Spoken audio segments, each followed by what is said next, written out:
Welcome to my recipe 78 my friends. ఇవాళ మన recipe చూడబోతే సింపుల్గా టేస్ట్గా ఉండే క్యారెట్ ఫ్రై అయితే చూద్దాం. రండి ఫ్రెండ్స్, వీడియోలోకి వెళ్ళిపోదాం. ముందుగా స్టవ్ వెలిగించుకొని కళాయి పెట్టుకోవాలి. కళాయి పెట్టేసుకున్న తర్వాత ఇప్పుడు మనము ఇందులో ఒక 2-3 టేబుల్ స్పూన్ ఆయిల్ వేసుకోవాలి. ఆయిల్ వచ్చేసి మనకి ఎక్కువ అయితే పడదు క్యారెట్ ఫ్రైకి. ఇలాగ ఆయిల్ వేసుకున్న తర్వాత ఇందులో పోపు దినుసులు వేసుకోవాలి. ఆవాలు, జీలకర్ర, మినపప్పు, శనగపప్పు ఈ 4ని వేసుకోవాలి. ఆవాలు బాగా చిటపటలాడిన తర్వాత ఇప్పుడు ఇందులోకి ఒక ఉల్లిపాయ సన్నగా కట్ చేసుకోవాలి. అలాగే ఒక 4-5 పచ్చిమిరపకాయలు కట్ చేసుకోవాలి. ఇప్పుడు ఇందులో వేసుకోవాలి. ఇప్పుడు వేసుకున్న తర్వాత బాగా ఫ్రై చేసుకోవాలి. అలాగే కొద్దిగా కరివేపాకు. ఉల్లిపాయలు వచ్చేసి 1 నిమిషానికి వేపుకుంటే సరిపోతుంది మనకి. ఇలాగ 1 నిమిషం వేపుకున్న తర్వాత నేను ముందుగానే క్యారెట్ని బాగా పైన తోలంతా చెక్కేసి సన్నగా పొడవుగా కట్ చేసి తీసుకున్నాను. ఎందుకంటే దాంట్లో రాళ్ళు మట్టి ఉంటుంది కాబట్టి మనం బాగా పైన తోలంతా చెక్కేసి మనం కట్ చేసుకోవాలి. చూసారా ఇలాగా. మీకు ఇంకా కావాలంటే మీరు ఎలా కావాలన్నా సరే కట్ చేసుకోండి. నేనైతే ఇలా పొడవు కట్ చేసుకున్నాను. ఇప్పుడు క్యారెట్ని ఇప్పుడు ఉల్లిపాయలు వేసుకోవాలి. ఇలా ఉల్లిపాయలు వేసుకున్న తర్వాత 1 నిమిషానికి బాగా కలుపుకోవాలి. మన క్యారెట్ వచ్చేసి ఎక్కువ పని పట్టదు కూడా, తొందరగా అయిపోతుంది. ఇలా 1 నిమిషానికి బాగా కలుపుకున్న తర్వాత ఇందులో వచ్చేసి ఒక 1/2 టేబుల్ స్పూన్ పసుపు వేసుకోవాలి. ఇలా పసుపు వేసుకొని ఒకసారి బాగా కలుపుకోవాలి.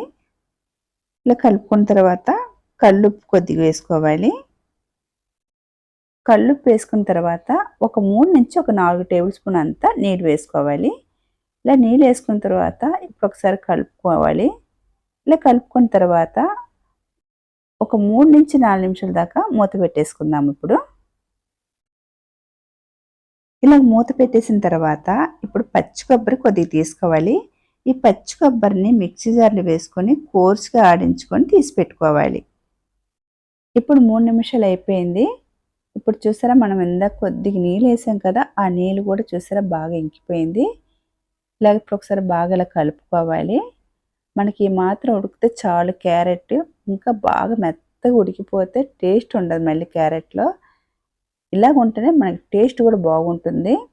ఇప్పుడు కోర్సుగా ఆడించి పెట్టుకున్న పచ్చి కొబ్బరిని ఇప్పుడు ఇందులో వేసుకోవాలి. ఇలా వేసుకొని ఒక్కసారి బాగా కలుపుకోవాలి. చూసారా, ఇప్పుడు మనం కొబ్బరి వేయగానే మనకైతే క్యారెట్ వచ్చి ఇంకా బాగుంది, కలర్ఫుల్గా ఉంది చూడటానికి. ఇలా ఒకసారి బాగా కలుపుకున్న తర్వాత 1 నిమిషానికి మనం మూత పెట్టేసుకుందాము. ఇప్పుడు 1 నిమిషం కూడా అయిపోయింది.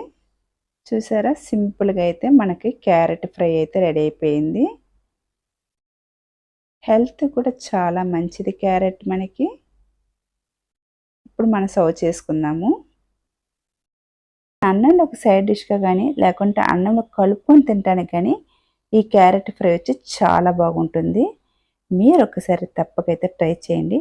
ట్రై చేసి చూసి కామెంట్ బాక్స్లో కామెంట్ చేయండి ఫ్రెండ్స్. అలాగే నా రెసిపీ కనుక కొత్తగా చూస్తున్నారు కనుక అయితే సబ్స్క్రైబ్ చేసుకోండి. సబ్స్క్రైబ్ చేసుకున్న తర్వాత పక్కన బెల్ ఐకాన్ ఉంటుంది, బెల్ ఐకాన్ నొక్కండి. అలాగే నేను వేసి ప్రతి ఒక్క వీడియో మీకు నోటిఫికేషన్ ద్వారా వస్తుంది. మీరు నా వీడియో చూసిన తర్వాత లైక్ అయితే కొట్టండి ఫ్రెండ్స్. బాయ్ ఫ్రెండ్స్, మరొక వీడియోలో మళ్ళీ కలుద్దాం. బాయ్.